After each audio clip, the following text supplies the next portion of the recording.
जी नाज़रीन, अस्सलाम वालेकुम। एक बहुत बड़ी ख़बर, बहुत अहम वाक़या आपसे शेयर करना है।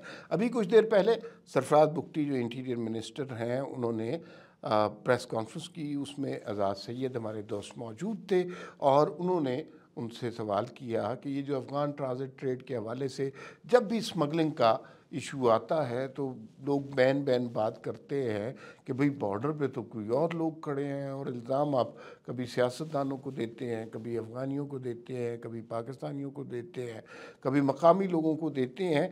तो अगर कोई शख्स जो कि आपके फ़ौज के इदारे का है, अगर वो मुलव्वस पाया गया स्मगलिंग में, तो क्या होगा? ये सवाल बहुत दफ़ा लोगों के जहनों में आया। एजाज़ सैयद साहब बहादुर आदमी है, उन्होंने ये सवाल कर लिया। सवाल करना वाकई हैरान कुन बात थी, लेकिन जो जवाब था वो उससे ज़्यादा हैरान कुन था। और वो जवाब ये था कि सरफराज बुगटी साहब ने बताया कि मेरी चीफ़ ऑफ आर्मी स्टाफ जनाब आसिम मुनीर साहब से मुलाकात हुई है, और उस मुलाकात के अंदर उन्होंने कहा कि अगर हमारे इदारे का कोई भी शख्स मुलव्वस पाया गया इस तरह की स्मगलिंग में, तो उसका ना सिर्फ कोर्ट मार्शल होगा बल्कि उसको जेल की हवा भी खाना पड़ेगी। ये बहुत बड़ी स्टेटमेंट है, बहुत बड़ा वाक़या। हमने हमेशा ये देखा है कि जब भी इस तरह की बातें होती हैं, इदारे दूसरों पर इल्ज़ामात लगाने, सियासी जमातें इदारों पर इल्ज़ाम लगाती हैं, अब इदारे सियासी जमातों पे, सियासी जमातें ब्यूरोक्रेसी पे, ब्यूरोक्रेसी लोकल इंतज़ामिया पर, यह सिलसिला चलता रहता है, विशेष सर्कल है, इसका कोई हल नहीं होता। और किसी की ज़रूरत नहीं थी आज तक कि ये एडमिट करे कि शायद कोई आपका एहलकार भी मुलव्वस हो सकता है। अगर होगा तो क्या उसका एहतसाब हो सकता है? तो ये बात खुलकर वाज़ेह हो गई है कि अगर कोई एहतसाब जो है, कोई एहलकार मुलव्वस पाया गया, उसकी सख्ती आएगी और उसको माफ़ी नहीं मिलेगी। अच्छा, इसका मतलब है कि अपने इदारे को एहतसाब के लिए पेश किया। इसी तरह का वाक़या हमने देखा 9 मई का जब एहतसाब होना शुरू हुआ, तो वो लोग जिन्होंने कोर कमांडर हाउस चलाया था, वो लोग जिन्होंने GHQ पे हमले किए थे, शहदा की यादगारें नज़रे आतिश की थी, उसके अंदर कुछ लोग ऐसे शामिल थे जिनका ताल्लुक़ इदारे से था। ये पहले तस्लीम करना बहुत मुश्किल था। ये तस्लीम किया गया, और ना सिर्फ तस्लीम किया गया, उन लोगों को सज़ाएं भी दी गईं। आपको वो प्रेस कॉन्फ्रेंस याद होगी कि जिसमें कहा गया था कि इतने जर्नैल, इतने ब्रिगेडियर और ये सारे लोग जो हैं, अब इनको सज़ा दी जाएगी। नाम उनके ज़ाहिर है नहीं बताए गए, ना ही उनकी तस्वीर दिखाई गई, और जिस तरह एक आम आदमी को ही या पॉलिटिशियन को ह्यूमिलेट किया जाता है, उस तरह नहीं किया गया। लेकिन ये भी बहुत अच्छा आगाज़ था कि जो कल्प्रिट्स थे उनको सज़ा दी गई, और फिर उसके बाद आपने देखा कि फिर किसी को नहीं बख्शा गया। इसी तरह जो अफ़गान ट्रांजिट ट्रेड के हवाले से जो स्मगलिंग है, अगर उसमें कोई एहलकार मुलव्वस पाया गया तो बख्शा तो वो भी नहीं जाएगा। अब इदारे ने अपनी पोजीशन बिल्कुल क्लियर कर ली है। पहला ऑब्जेक्टिव इकॉनमी है, और इकॉनमी की राह में बेशक अपना ही कोई बंदा हायल होगा तो उसको दुरुस्त किया जाएगा। और इसी वजह से आपने देखा कि इसी सख्ती की वजह से, जो पहले कभी माजी में नहीं हो सकती, अचानक हालात बेहतर होना शुरू हो गए। यहाँ पे डॉलर 333 रुपये तक गया है, 333, और आज डॉलर शायद 287 का है। और इस्लामाबाद में कुछ लोगों की जिम्मेदारी लगी है कि, और वो वज़ीर ख़जाना नहीं है, वो कि ये डॉलर 250 रुपये का दिसंबर तक होना चाहिए। ये डॉलर 250 तक हो गया तो समझे पाकिस्तान की तो लॉटरी निकल आएगी। कितनी चीज़ें सस्ती हो जाएंगी, तकरीबन 100 रुपये का फ़र्क पड़ेगा। और सारी दुनिया में इस वक्त फाइनेंशियल क्रंच आया हुआ है। उस सूरत हाल में अगर आप डॉलर को कम कर सकते हैं अपनी इकॉनमी के लिए कुछ दुरुस्त इक़दाम उठा के, तो इससे अच्छी क्या बात हो सकती है। ये वो इक़दाम हैं जिनके बारे में ना कोई सवाल करता था, ना किसी की हिम्मत होती थी सवाल करने की, ना कोई इतना खुल के जवाब देता था।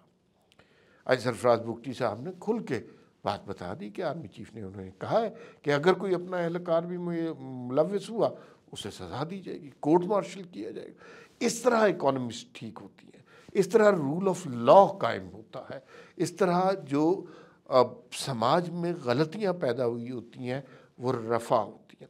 انہی اقدامات کی وجہ سے آپ نے دیکھا کہ پاکستان کی کرنسی بیسٹ پرفارمنگ کرنسی ہو گئی ہے۔ آپ میں سے بہت سارے لوگ ہنس رہے ہوں گے کہ یہ فائنینشیل مینجمنٹ بھی صحیح نہیں ہو رہی ہے، حالات بھی ٹھیک نہیں ہو رہے، اور پاکستان کی کرنسی جو اتنی گری پڑی کرنسی ہے وہ بیسٹ پرفارمنگ کرنسی کیسے ہو گئی؟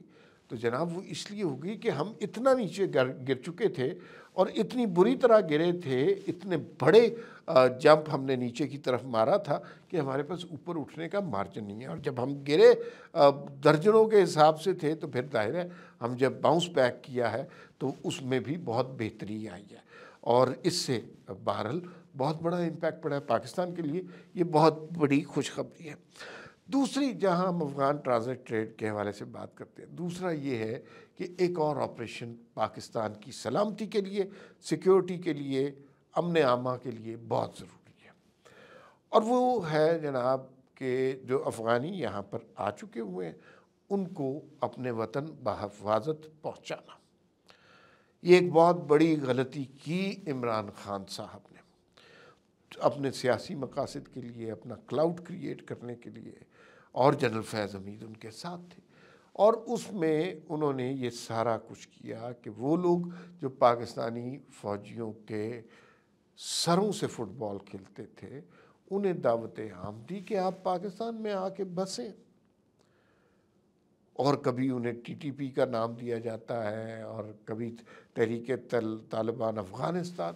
یہ اختلاف نہیں، یہ دونوں ایک ہی چیزیں ہیں، اور یہ دہشت گرد ہیں، یہ قاتل ہیں، یہ لٹیرے ہیں، اور ان کو بلا کے عمران خان صاحب نے بسا دیا واپس۔ اب پتہ نہیں کتنے لوگ ہیں، کوئی کہتا ہے بھی پاکستان میں 20 لاکھ افغانی ہیں جن کے پیپرز ہی نہیں ہیں۔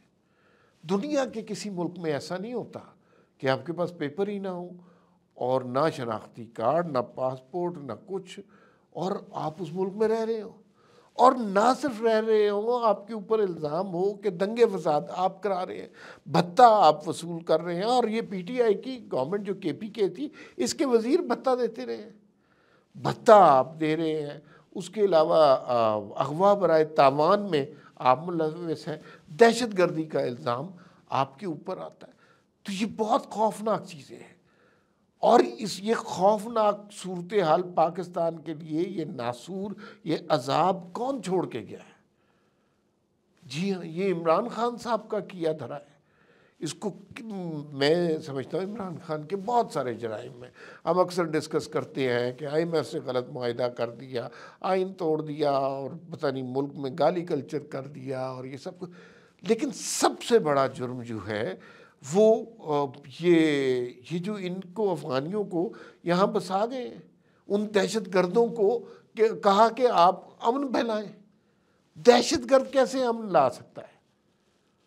ان کا کام دہشت گردی کرنا ہے۔ یہ جو حالات اچانک سے خراب ہونے شروع ہو گئے، بلوچستان میں مستونگ میں جو دھماکہ ہوا ہے، کتنا خوفناک دھماکہ تھا، 50 سے زیادہ لوگ مارے گئے، 7 بہنوں کا بھائی وہ مارا گیا، پاکستانی تھے، ہمارے بھائی تھے، بچے تھے، اس طرح ان کے جسموں کے چیتھڑے اڑ رہے ہیں۔ ہنگو میں دھماکہ ہوا، اور دھماکے ہو رہے ہیں۔ وہ دہشت گردی کی رسم جو ختم ہو گئی تھی، بڑی مشکلوں سے نواز شریف کے دور میں ختم ہوئی تھی، وہ دوبارہ شروع ہو گئی ہے، اور اس کا سہرا کس کے سر جاتا ہے؟ اس کا سہرا عمران خان کے سر جاتا ہے۔ آپ دیکھیے کہ اپنے اقتدار کے لیے، ہوس اقتدار کے لیے کتنا بڑا نقصان ہے، کتنی فیملیز کے چشم و چراغ کے چیتھڑے اڑ جاتے ہیں۔